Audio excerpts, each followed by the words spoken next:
آزادی کی جنگ میں انسان اپنی جان کی بھی قربانی کے لیے تیار ہوتا ہے. یہ آپ کو ڈرائیں گے، دھمکائیں گے، آپ کو کہیں گے کہ جی یہ کنٹینر کھڑے ہیں، کسی کی آپ نے پرواہ نہیں کرنی. آپ نے سب نے نکلنا ہے. میں سارے پاکستان کے شہروں کے اندر میں اپنے شہریوں کو آج ایک پیغام دے رہا ہوں. ایسا موقع آپ کو نہیں ملے گا. اگر یہ آپ نے موقع جانے دیا، آپ کے بچوں کو، آپ کی آنے والی نسلوں کو یہ جنگ لڑنی پڑے گی آزادی کی. اور یہ جنگ مشکل ہوتی جائے گی، کیونکہ انہوں نے جو ملک کے حالات کر دیے ہیں 6 ہفتے کے اندر ہی، جس طرح کی مہنگائی، جس طرح کا روپیہ گرا، جس طرح کی معیشت کی تباہی کی ہے، یہ مزید اور تباہی کریں گے. ان کا مطلب ملک کو ٹھیک کرنے کے لیے نہیں آئے، اپنے کرپشن کیس ختم کرنے کے لیے آئے ہیں. یہ اس ملک کی الیکشن کے قوانین چینج کرنے کے لیے آئے ہیں.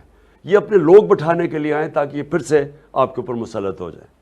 لہٰذا میں نکلوں گا کل، میں انشاءاللہ کے پی سے نکلوں گا، اور میں انشاءاللہ پہنچوں گا اسلام آباد میں ڈی چوک پہ.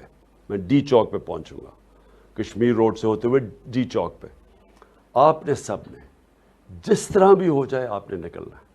آپ کے اگر شہر دور ہیں تو اپنے شہروں میں نکلیں، کراچی میں نکلیں، کوئٹہ میں نکلیں، حیدرآباد میں نکلیں، سکھر میں نکلیں.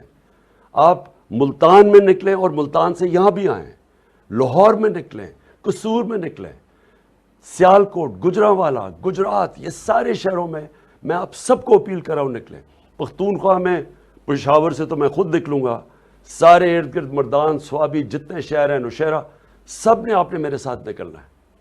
ہمارا ایک ہی مقصد ہے، ہم جب تک یہ الیکشن کی ڈیٹ نہیں اناؤنس کریں گے، گورنمنٹ نہیں ڈیزالو کریں گے، تب تک یہ ہماری تحریک جاری رہے گی.